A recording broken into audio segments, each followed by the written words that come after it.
കർത്താവിനാൽ അനുഗ്രഹിക്കപ്പെട്ട എന്നെ കേൾക്കുന്ന വിശ്വാസികളെ, ഇന്ന് തിരുപ്പിറവിക്കായി ഒരുങ്ങുന്നതിൻ്റെ, നോമ്പിൻ്റെ, കാത്തിരിപ്പിൻ്റെ, ധ്യാനത്തിൻ്റെ 12ാം ദിവസത്തിലാണ് ഞാനും നിങ്ങളുമായിരിക്കുന്നത്. ഇന്നത്തെ ധ്യാന ചിന്തയ്ക്കായി നാം തിരഞ്ഞെടുത്തിരിക്കുന്ന വേദഭാഗം സദൃശ്യവാക്യങ്ങൾ 3-ാം അധ്യായം 6-ാം വാക്യം. അതിപ്രകാരമാണ്: നിന്റെ എല്ലാ വഴികളിലും അവനെ നനച്ചുകൊള്ളുക, അവൻ നിന്റെ പാതകളെ നേരെയാക്കും. ആമേൻ. തിരുപ്പിറവിയിലൂടെ വെളിച്ചത്തിലേക്ക് നീങ്ങുന്ന ഈ യാത്രയിൽ, ഈ നോമ്പുകാലങ്ങളിൽ ദൈവം നമ്മോട് പറയുന്ന ഒരു വാക്യമാണിത്. ദൈവത്തെ അറിയുക, ഇതാണ് നോമ്പിൻ്റെ ഹൃദയം, ഇതാണ് ഈ നോമ്പിൻ്റെ മർമ്മം. ദൈവത്തെ കൂടുതൽ തിരിച്ചറിയുവാനുള്ള ഒരു യാത്രയിലാണ് ഇപ്പോൾ ഞാനും നിങ്ങളുമായിരിക്കുന്നത്. ആ അവസരത്തിൽ നമുക്ക് മുൻപിൽ അപ്പോൾ വലിയ ഒരു ചോദ്യം ഉയർത്തപ്പെടുന്നുണ്ട്.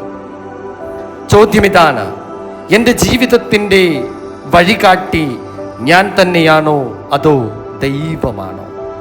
ആമേൻ. ചോദ്യം ഒരു വട്ടം കൂടി ഞാൻ ആവർത്തിക്കട്ടെ: എൻ്റെ ജീവിതത്തിൻ്റെ വഴികാട്ടി ഞാൻ തന്നെയാണോ അതോ ദൈവമാണോ? ആമേൻ. ദൈവം പറയുന്നു, എൻ്റെ വിചാരങ്ങൾ നിങ്ങളുടെ വിചാരങ്ങളല്ല, നിങ്ങളുടെ വഴികൾ എൻ്റെ വഴികളുമല്ല എന്ന് യഹോവ അരുളി ചെയ്യുന്നു. അതാണ് യെശയ്യാ പ്രവാചകന്റെ പുസ്തകം 55-ാം അധ്യായം 8-ാം വാക്യം നമ്മോട് പറയുന്നത്. നമ്മുടെ കെട്ടുപിണഞ്ഞു കിടക്കുന്ന ചിന്തകൾക്കും ഭീതികളാൽ നിറഞ്ഞ തീരുമാനങ്ങൾക്കും വഴികളിൽ തടസ്സങ്ങൾ ഉണ്ടാകും.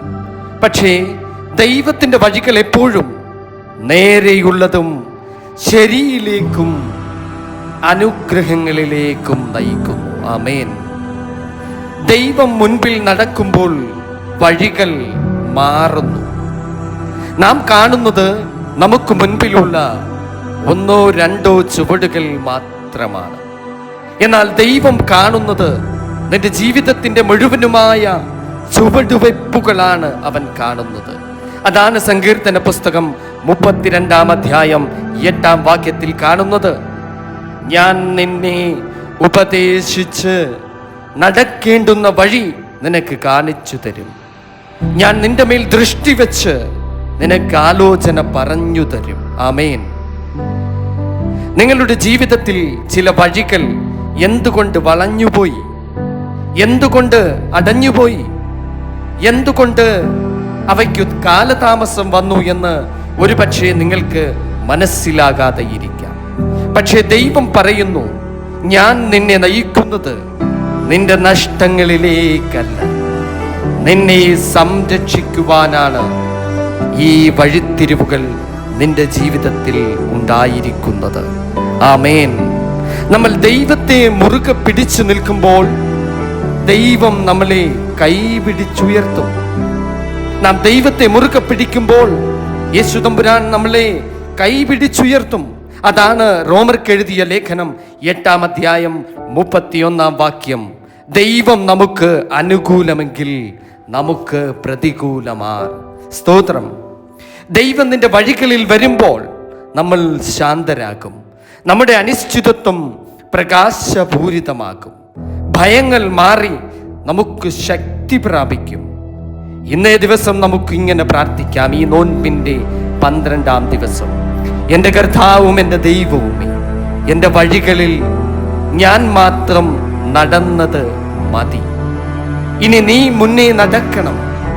നിന്റെ പിൻപാലെ, നിന്റെ പിൻപറ്റി ഞാൻ നടക്കാം. നിന്റെ തിരുക്കരങ്ങളാൽ ഞാൻ എൻ്റെ ഭാവി ജീവിതം തമ്പുരാനെ പൂർണ്ണമായി നിന്നിലേക്ക് സമർപ്പിക്കും. ആ സമർപ്പണ ബോധത്തോടെ അടിയങ്ങൾ മുൻപോട്ട് പോകും. അവിടുന്ന് കാക്കണമേ, കാത്തനുഗ്രഹിക്കുമാറാകണമേ. ആമേൻ.